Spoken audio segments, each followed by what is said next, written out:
सबसे कम महंगाई है और हाईएस्ट पर कैपिटा इनकम है। इस दिल्ली मॉडल में 200 यूनिट बिजली फ्री है और उसके ऊपर देश की सबसे सस्ती बिजली है। इस दिल्ली मॉडल में पिछले 10 साल में लगभग 30 फ्लाईओवर रेडी हो चुके हैं जो एस्टिमेटेड कॉस्ट के नीचे थे और 557 करोड़ की बचत हुई। दिल्ली मॉडल के तहत आज देश में one of the highest charging points और charging stations EV electric vehicles के लिए है। एक बहुत प्रोग्रेसिव इलेक्ट्रिक व्हीकल पॉलिसी है जिसके तहत 17% रजिस्ट्रेशन इलेक्ट्रिक व्हीकल्स का हुआ है जो देश में हाईएस्ट है।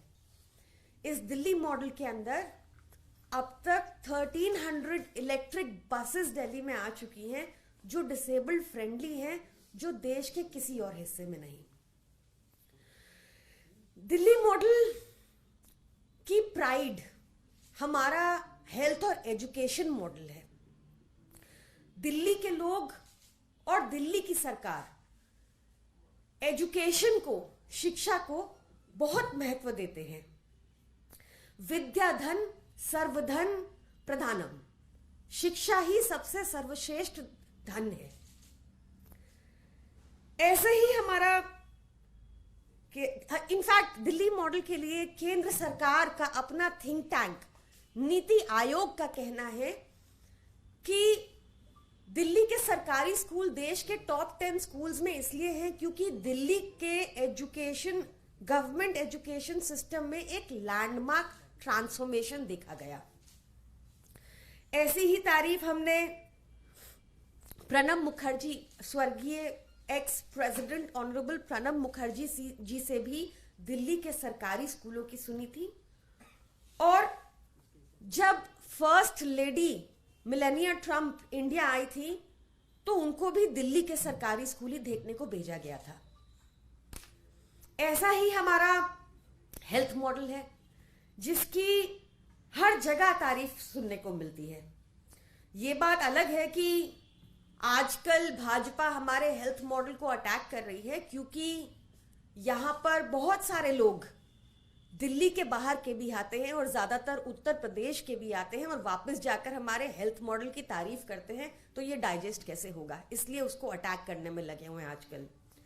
हमारे हेल्थ मॉडल की आपको ध्यान होगा, यहां भी ये चिट्ठियां लगी हुई हैं कि कितनी तारीफ हुई कि ex UN secretary general late Kofi Annan ji या फिर एक्स चीफ यूएन बन की मून जी, दोनों ने ही बहुत तारीफ की थी। बन की मून जी ने तो ये भी कहा था कि प्रधानमंत्री मोदी को भी यही मॉडल को आगे लेके जाना चाहिए।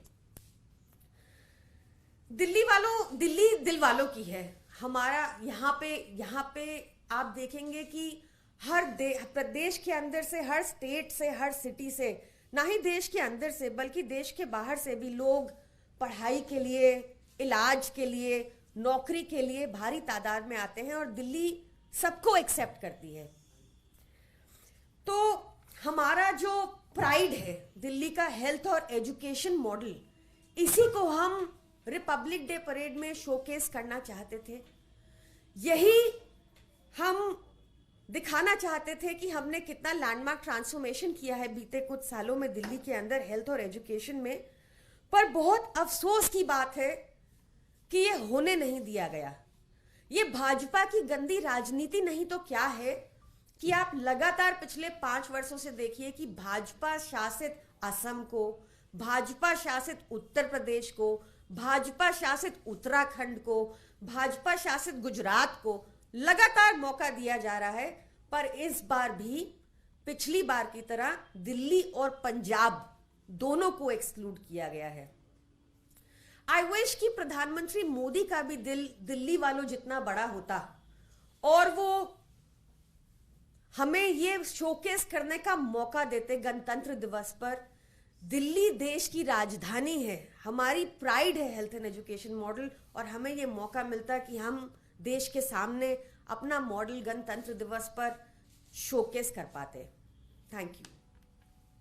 ये आप लोग को सूचना केंद्र सरकार की तरफ से मिली कि दिल्ली बाहर एक बार चल रहा है? सॉरी, से इट अगेन। ये कैसे सूचना आपको मिली कि इस बार भी दिल्ली को बाहर रखा गया और कारण क्या बताया गया? कारण को ही नहीं बताया गया। और पंजाब को लेटर इशू हुआ है of the list of people जो 4th राउंड में क्वालिफाई किए हैं, उसमें दिल्ली और पंजाब दोनों का नाम नहीं है। किस कारण से डिस्क्वालीफाई? कोई कारण नहीं दिया गया, राजनीति से प्रेरित कारण है साफ साफ। क्योंकि लगातार अगर भाजपा शासित राज्यों को मौका मिल रहा है तो दिल्ली सरकार को और पंजाब सरकार को 2 साल से ये मौका ना देने का मतलब सीधा हमारा मॉडल को शोकेस ना करने का ही रीजन है और कोई नहीं। मैम, एक सवाल ये है कि पहली बार ईडी की चार्जशीट में प्रियंका गांधी वाड्रा का नाम आया है। आपके नेताओं को भी ईडी, आप ये आरोप लगाते रहे कि ईडी निशाना बना रही है केंद्र के कहने पर, इस पर आपका कहना है कि प्रियंका गांधी का पहली बार ईडी में नाम आया है चार्जशीट? देखिए, मैं इस केस की डिटेल से अभी अवेयर नहीं हूं, मैं इसको पढ़ूंगी तब मैं इस पे कमेंट कर पाऊंगी। पर निश्चित तौर से विपक्ष पे जो कानून लागू हो रहा है ईडी का, वो है गिल्टी अंटिल प्रूवन इनोसेंट, और बाकी देश में लागू है innocent until proven guilty. Priyanka ma'am, Sam Pitroda Congress के जो ओवरसीज इंचार्ज हैं, कॉन्टिन्यूसली ईवीएम को लेकर बहुत सवाल उठा रहे हैं। एक फॉरम की रिपोर्ट का उन्होंने बार बार जिक्र किया है कि भाजपा जो दावा कर रही है कि 400 प्लस सीट्स आएंगी, वो तभी मुमकिन हो सकता है जब ईवीएम के साथ छेड़छाड़, अदरवाइज ये मुमकिन नहीं है। मैंने Endorse such comment? मैंने इस बयान को देखा नहीं है, और आई थिंक जनता का जो भी फैसला होता है उसको मानना चाहिए। कोविड को लेकर क्या कहेंगे? कोविड को लेकर कल ही सौरभ भारद्वाज जी ने बताया कि जो वेरिएंट है वो बहुत माइल्ड वेरिएंट है जो आया है, और इसमें घबराने की कोई जरूरत नहीं है। दिल्ली सरकार पूरी तरह से बेड्स को लेकर, पूरी तरह से मेडिसिन को लेकर पूरी तरह से तैयार है। Thank you. आज यहीं पे बाइट करेंगे।